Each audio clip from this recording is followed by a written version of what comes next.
तरी आदिलशाह, मुघल, निजाम त्यांचं इतर राज्य होतं आणि त्यांना आपण हिंदू असल्याचा बी जिजिया कर बी औरंगजेबाला दिलाय झालं पाहिजे. या लेवल आज आपल्या ज्या महादेवाच्या मंदिरावर करंगळीच्या रक्ताचा अभिषेक छत्रपती शिवाजी महाराजांनी केलेला, त्या महादेवाच्या मंदिराची आज दुरावस्था अशी आहे की हे आत्ताची 2 वर्षापर्यंत त्या मंदिरावर छत पण नव्हतं. छत आपण पत्र्याचं आत्ता शेड केलंय का तर आपल्याला ती अवस्था बघवणार.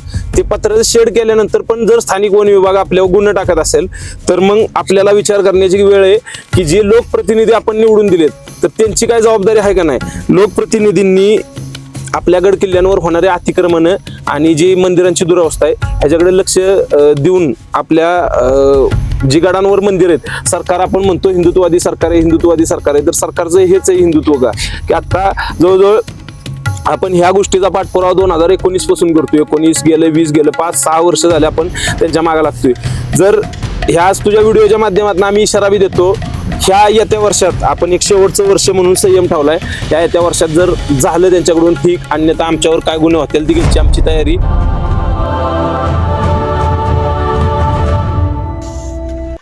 समोर जे शिवभक्त संवर्धन करत आहेत तर त्यांच्याकडून आपण जाणून घेऊया संवर्धन का गरजेचं आहे. चला. तर आज वंदनगड या ठिकाणी आपली गड संवर्धन मोहीम चालू आहे. तर श्री शिववंदनेश्वर प्रतिष्ठान या ठिकाणी काम करतं सगळ्यांना माहिती, पण महाराष्ट्रातल्या बाकीच्या पण दुर्ग संवर्धन संस्था आहेत ज्या आपल्या इथे काम करतात. त्या दुर्ग संवर्धन संस्थांपैकी गडकोट सेवेकरी म्हणून जी संस्था आहे त्या संस्थेतनं आज ही लोक या ठिकाणी संवर्धन मोहिमेला आलेत. आपण त्यांना विचारू कसं वाटतंय या ठिकाणी संवर्धन. आता एवढं वर्ष तुम्ही संवर्धनाला येताय, काय त्याच्या मागे तुमची काय भावना आहे ते सांगतील. आता काय नाही, महाराजांनी जी आपल्यासाठी केली तेच आपण त्यांची थोडीशी परतफेड म्हणून आपण दुर्ग संवर्धनाचे काम करतो. आज तुम्ही स्वतः एक व्यावसायिक आहे, चांगला तुमचा इन्कम आहे, तुमचा व्यवसाय वगैरे बाजूला ठेवून तुम्ही आज या ठिकाणी आलाय. मग का इथं म्हणजे येण्यामागे ही बाकीची लोक जी पैसा पाणी कमावते ती आपण त्यांच्यासारखं पण करू शकत होतो, मग ते सोडून तुम्ही इथं का आलाय. नाही, महाराजांनी जे पहिलं असं जे करत असते की त्यांनी स्वतःसाठी जर सगळं गडकिल्ले स्थापन करत नसती तर आता आपले गडकिल्ले थांबत असते. बरोबर. काय तुम्हाला कसं काय वाटतंय दुर्ग संवर्धन केल्यानंतर, काय म्हणजे तुमच्या काय भावना आहेत दुर्ग संवर्धनाबद्दल. दुर्ग संवर्धन केल्यावर वाटणारी मेन भावना म्हणजे अशी की ते आपण शब्दात व्यक्त करू शकत नाही. बरोबर. फक्त आपण आता लोक म्हणतात तुमचा काय फायदा आहे, हे तुम्ही इथं येता काम करताय काय.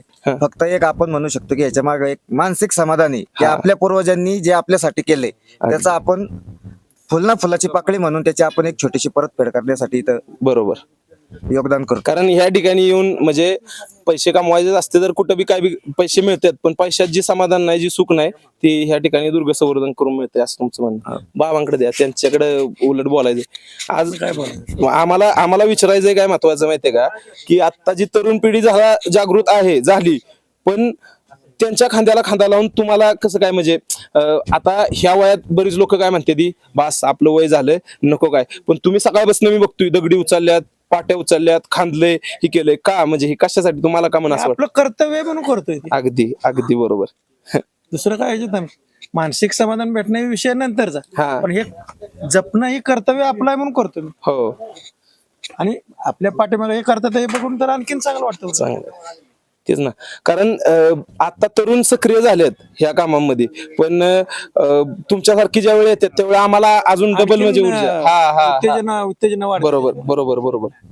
ह्यो पहिल्यांदा इंस्टाग्रामची पोस्ट बघून मोहिमेला आलाय म्हणून याचं कौतुक आहे. कारण हिथं सगळी येत नाही जी बाकीची की यांनी कुठं ना कुठं कधी ना कधी इथं संवर्धन मोहिमा केल्यात, पण ह्यो पहिल्यांदा इंस्टाग्रामची पोस्ट बघून आलाय म्हणून भारी वाटलं. काय तुला काय वाटलं, कसं काय वाटलं. मला असं वाटलं की जे महाराजांनी जे ठेवून गेलेत ना ते जपलं पाहिजे म्हणून मी आलोय. कनेर कणबेवरून मी आलोय. इंस्टावरून बघितलं की तुमचं कार्य वगैरे, गडाचं महत्व कळलं पाहिजे सगळ्यांना, पुढच्या पिढीला पण जपलं पाहिजे. अजून काय काय ह्या किल्ल्यावर. बरोबर. त्यासाठी जे महाराजांनी हे केले ना, जे राहिले ते तरी जपलं पाहिजे आपण. अगदी अगदी छान. कसं वाटलं तुला आज संवर्धनाला येऊन किंवा काय. संवर्धन येऊन नेहमी चांगलंच वाटतं, कारण की दुर्ग हे आपले पिढीचा इतिहास टिकवण्याचा एक मार्ग आहे. आजकाल इतिहास थोडा फेरफार होत चालले इतिहासात, तर दुर्ग जिवंत राहिले तर इतिहासात फेरफार सहज होणार नाही. छान. हे टीम हडपसर पुण्यावरनं आज या ठिकाणी आल्यात. सकाळपासून माझ्यासोबत काम केलंय. मोठी मोठी दगडी वगैरे उचलली ती. मला खरंच म्हणजे जेव्हा आमच्या वयाची पोरं येतात त्यावेळी तर चांगलं वाटतंच, पण आमच्यापेक्षा वरच्या वयाची लोक बघितली नाही की अजून जास्त प्रेरणा मिळते. काय तुमची काय भावना आहे दुर्ग संवर्धनाबद्दल? आज आपल्याला शिवाजी महाराजांनी जे आपले रक्ताचं पाणी करून हे किल्ले गड किल्लेच राखून ठेवले आहेत ते आपल्या डोळ्यासमोर पडताना पावत नाही. आज अशी कितीतरी तरुण मुलं आहेत की त्यांना नुसते गड किल्ले येतात बघून जातात, पण आज तिकडे तुम्ही दाखवा त्या गड किल्ल्याकडे दाखवा ते फ्रेमने तो दरवाजा बांधून ठेवलेला आहे.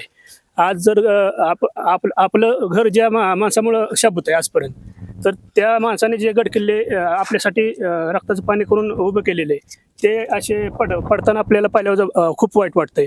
ते शेवटच्या श्वासापर्यंत उभं करण्यासाठी आपण झगडत राहू याबाबत दुमत नाही. पण आजच्या तरुण पिढीला मी एक सांगेल की आपण नसते गडकिल्ले फिरून ते बघून नसतं खाली न उतरता ज्या दुर्ग संवर्धन मोहिमा करणाऱ्या ज्या संस्था आहेत त्यांना तुम्ही थोडासा हातभार लावा. जर तुम्हाला श्रमदान करायला जमत नसेल तर निधी स्वरूपात पण तुम्ही त्यांना मदत करू शकता, पण कुठल्या ना कुठल्या स्वरूपात तुम्ही त्यांना मदत करा, जेणेकरून हे ढासळत चाललेले गडकिल्ले पूर्णतः उभे राहू शकणार नाही. पण आपल्याला जेवढे जमल, आपली पिढी आता जवळजवळ जातच आली, तर आपल्या पुढच्या पिढीला तरी याचं ज्ञान येईल आणि आपण जो आपल्या अंगात जोपर्यंत त्राण आहे तोपर्यंत आपण हे गडकिल्ले उभे करू एवढं सांगतो. बस.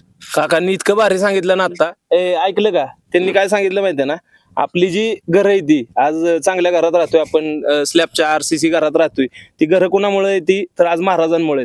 आणि जी त्या काळात महाराजांची घरं होती किंवा ही गडकिल्ले म्हणजे घरच होती मावळ्यांची, ती घरं आज पडझडीत आहे ती, आणि ती कुठंतरी वाईट वाटतंय म्हणून आज एवढं वय होऊन पण ती आपल्यासोबत आली. तो भारी मुद्दा होता त्यांचा.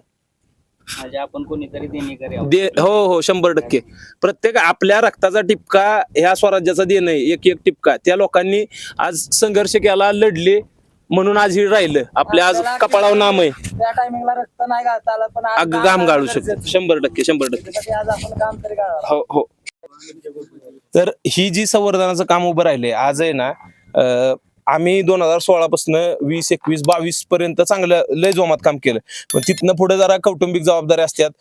मी बाहेर असतो कामाला, त्यामुळं काम जरा आमचं रळमाळायला लागलेलं. पण ही जी फळी आहे आता, ओमकार असेल, ऋषिकेश गोगावले असेल, साहिल असेल, धीरज असेल, ह्यांनी ही काम सांभाळून धरलं आणि निष्ठेनं सांभाळून धरलं. म्हणजे निष्ठेनं ह्या शब्दावर जोर का देतोय माहितीये का? आता ह्यो असेल कधी पण आहे ना शेवटचा पर्याय म्हणून आम्ही जर फोन केला, साहिल पर्याय नाही, काय बी करून तुला आता यावंच लागेल, तर खालनं आल्यात. हे पोरं इतक्या वेळा आता विजय उत्सवाला सगळी जण, आता समजा आम्ही वरती फेटा घालून तिथं बोलायला बिलायला असेल स्टेजवर, खाली काठी वगैरे फिरवायला पोर असतील किंवा काय करायला असतील, अख्खा वेळ जेवणाचं पूर्ण नियोजन एकट्या माणसाकडे होतं. ती सगळी लोक जीवन वाढून माघारी जाईपर्यंत त्यांनी ह्या पोरांच्या निष्ठेमुळं आज काम उभे. काय त्याचं मत काय आपण त्याला विचारू साहिलला, काय दुर्ग संवर्धनाबद्दल तुला काय वाटतंय? चांगलं वाटतंय. दुर्ग संवर्धन महिन्यातनं एकच मोहीम असते, कधीतरी वेळ काढला पाहिजे. निदान रक्त नाही, निदान घाम तरी काढला पाहिजे. महाराजांनी सांगितल्याप्रमाणे आपण त्यांचं कर्जदार आहे, कधीतरी आपण त्यांचं घर बांधून फेडलंच पाहिजे ते कर्ज. आणि अक्षयभाऊ, माझी एकच इच्छा आहे की जसं आपण संवर्धन करतोय, संवर्धन हे होतच राहील. फक्त माझी एकच इच्छा आहे की मंदिरासाठी काहीतरी आपण केलं पाहिजे. आपली 2 मंदिरं आहेत, दोन्ही मंदिरांसाठी आपण काहीतरी केलंच पाहिजे इथं. बरोबर. आता जसं त्यानं सांगितलं, गडावरती आज तुम्ही आलाय बघायला, गड वगैरे दाखवाच, पण तुमच्या चॅनलच्या माध्यमातून मंदिरांची अवस्था दाखवा. लोकांपर्यंत काय जाणं गरजेचं आहे की आज असं कोणच नाही यातलं की जो बेरोजगार आहे, घरी काय काम नाही. प्रत्येक चांगल्या ठिकाणी कामाला आहेत सगळी. इथे येऊन कामं करतोय, कशासाठी करतोय तर त्या काकांनी सांगितलं की ही भावना आहे की ही शिवाजी महाराजांचं घर आहे. ही आपल्याला आज आपली घरं मस्त RCC स्लॅब मध्ये राहत असू, बंगल्यात राहत असू, गुलामीत होतो एकेकाळी की कुठला तरी आदिलशाह, मुघल, निजाम त्यांचं इतर राज्य होतं, त्यांना आपण हिंदू असल्याचा बी जिझिया करबे औरंगजेबाला दिलाय. ह्या लेवलपर्यंत आपल्यावर अत्याचार होतं. त्या शिवाजी महाराजांनी आज आपल्याला ही स्वतंत्राचा सूर्य दाखवला. मग त्यांचं कुठेतरी आपण देणं लागतोय. मग ह्या देणं फेडायचा जर आपल्याला कुठेतरी चान्स मिळत असेल ना, तर ह्यात सगळ्यांनी सहभागी झालं पाहिजे. आज ज्या महादेवाच्या मंदिरावर करंगळीच्या रक्ताचा अभिषेक छत्रपती शिवाजी महाराजांनी केलेला, त्या महादेवाच्या मंदिराची आज दुरावस्था अशी आहे की हे आत्ताची 2 वर्षापर्यंत त्या मंदिरावर छत पण नव्हतं. छत आपण पत्र्याचं आत्ता शेड केलंय का तर आपल्याला ती अवस्था बघवणार. ते पत्र्याचं शेड केल्यानंतर पण जर स्थानिक वन विभाग आपल्यावर गुन्हा टाकत असेल तर मग आपल्याला विचार करण्याची वेळ आहे की जे लोकप्रतिनिधी आपण निवडून दिलेत तर त्यांची काय जबाबदारी आहे का नाही.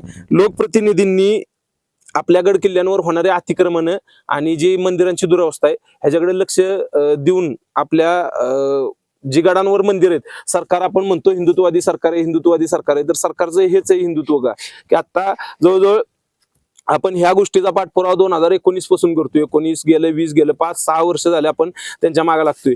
जर ह्याच तुझ्या व्हिडिओच्या माध्यमातून आम्ही इशारा बी देतो, ह्या येत्या वर्षात आपण एक शेवटचं वर्ष म्हणून संयम ठेवलाय. ह्या येत्या वर्षात जर झालं त्यांच्याकडून ठीक, अन्यथा आमच्यावर काय गुन्हे होतील ती घ्यायची आमची तयारी.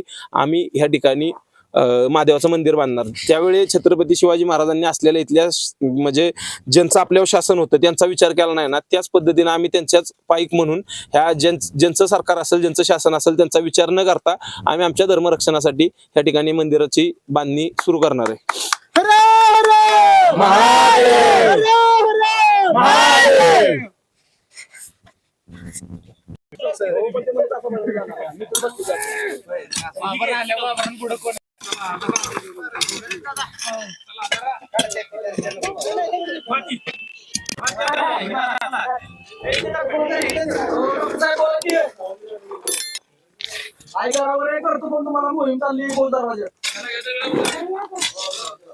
अशाच ऐतिहासिक व्हिडिओसाठी चॅनलला लाईक, शेअर, सबस्क्राईब करा विसरू नका. धन्यवाद.